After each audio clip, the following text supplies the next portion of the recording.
அவருடைய சீசராகிய யாக்கோப்பும் யோவானும் அதை கண்டபோது, ஆண்டவரே, எலியா செய்தது போல வானத்திலிருந்து அக்கினி இறங்கி இவர்களை அழிக்கும்படி நாங்கள் கட்டளையிட உமக்கு சித்தமா என்று கேட்டார்கள். அல்லேலூயா. அப்போ இவங்களுடைய குணம் எப்படிப்பட்ட குணமா இருந்துச்சு? அவன் ரொம்ப பாவியா இருந்தோம்னா அவன் அழியணும், அவன் நாசமா போனோம். அப்போ மாம்சத்துல நடக்கிறவர்களாய் வானத்திலிருந்து ஒரு அக்கினி இறக்கி இவனெல்லாம் கொண்டு போட்டுருவோம். எலியா செய்தது போல வானத்திலிருந்து அக்கினி இறக்கி எல்லாரும் அழிக்கணும். இப்படிப்பட்ட சுவாபம் உள்ளவர்களா இருந்தாங்க. ஆனா புதியப்பட்ட ஆண்டு என்ன சொல்றாரு? எலியாவின் ஆவி இல்ல, இயேசுவின் ஆவி வேண்டும். அல்லேலூயா. நான் மனத்தாழ்மையா இருக்கிறேன், என்னிடத்திலிருந்து கற்றுக்கொள்ளுங்கள் என்கிறார். இன்னும் ஆவியுடையவர்கள் என்று அறியாது இருக்கிறீர்களா? அல்லேலூயா. தீமை செய்வதற்கு நன்மை செய்ய ஆண்டவர் நமக்கு சொல்லியிருக்கிறார். பாவி அழிந்து போவதற்கு அவருக்கு விருப்பம் இல்லை, பாவி மனம் திரும்புவதுதான் அவருக்கு விருப்பம் என்று சொல்கிறார். அல்லேலூயா.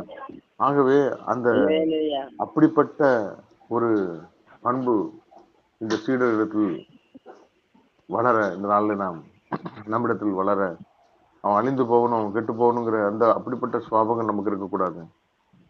தேவனுடைய அன்பு மனதிற்கும் நமக்கு வேண்டியதா இருக்கிறது. 46வது வசனத்தை வாசிங்க. பின்பு தங்களில் எவன் பெரியவனா இருப்பான் என்கிற வாக்குவாதம் அவர்களுக்குள் உண்டாயிற்று. சீடர்களுக்குள்ள என்ன உண்டாயிட்டு? வாக்குவாதம். இன்னைக்கு தேவனுடைய பிள்ளைகளாக நமக்குள்ளே என்ன உண்டாகுது? வாக்குவாதங்கள். நான் பெரியவனா, நீ பெரியவனா, நான் இவ்வளவு பெரிய அபிஷேகம் பெற்றிருக்கிறேன், எனக்கு அது அப்படிங்கிற ஒரு வாக்குவாதம். யார் பெரியவனா இருப்பான்? யோவான் 13ஆம் அதிகாரத்துல நம்ம வாசிக்கிறோம், தம்முடைய தாழ்மையை ஆண்டவரிடத்திலிருந்து நாம்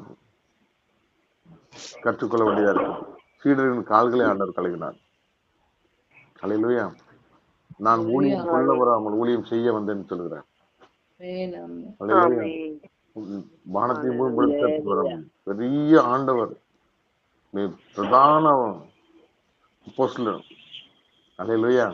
அவ்வளவு பெரியவர் நமக்கு முன்பாக என்னத்தை கற்றுக் கொடுத்தார்? தாழ்மை. தன்னைத்தான் தாழ்த்துகிறவன் உயர்த்தப்படுவான் என்று சொல்லியிருக்கிறது.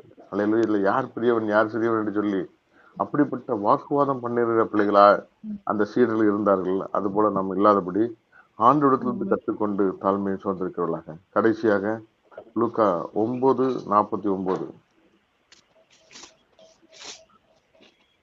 9:49.